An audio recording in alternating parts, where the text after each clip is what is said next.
Assalamualaikum warahmatullahi wabarakatuh. Bismillahirrahmanirrahim. Perkenalkan, nama saya Susi Susilawati dari program studi Farmasi Klinik dan Komunitas Stikes Widya Dharma Husada, Tangerang Selatan. Di sini saya akan menjelaskan sedikit tentang sejarah dari bahasa Indonesia.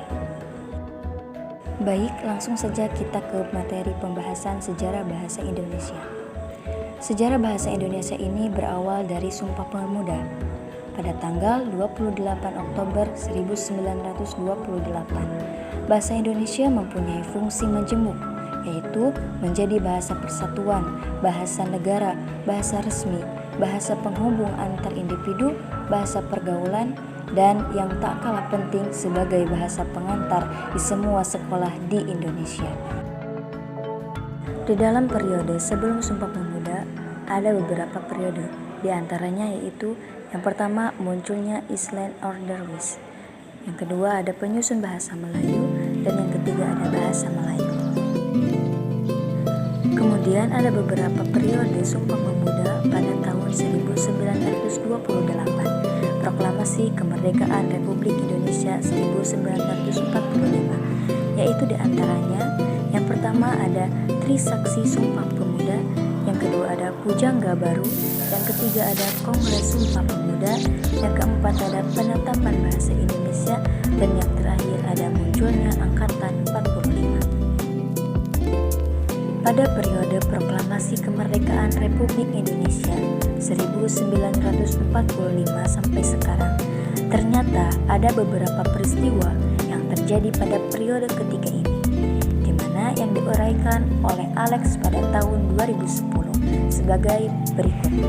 Yang pertama, pada tanggal 19 Maret 1947 diresmikannya penggunaan ejaan Republik, ejaan Suwandi, sebagai pengganti ejaan Panopwijaya.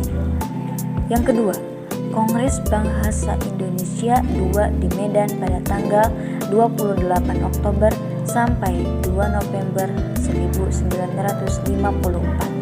Hal ini salah satu perwujudan tekad bangsa Indonesia untuk terus-menerus menyempurnakan bahasa Indonesia.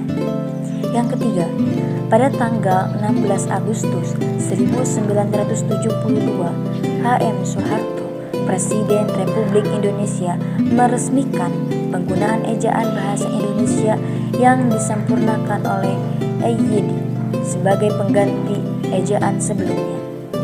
Yang keempat, menemui berbagai kesulitan seperti kurangnya kata dan istilah yang berhubungan dengan iptek, kurangnya penelitian bahasa Melayu, kurangnya buku-buku iptek dalam bahasa Indonesia, pedoman umum pembentukan istilah pada tahun 1975.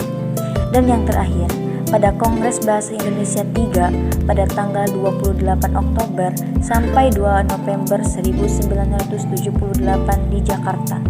Hal ini merupakan peristiwa penting bagi bangsa Indonesia untuk terus berusaha memantapkan kedudukan dan fungsi bahasa Indonesia. Sejak saat itu, Kongres Bahasa Indonesia dilaksanakan setiap 5 tahun sekali.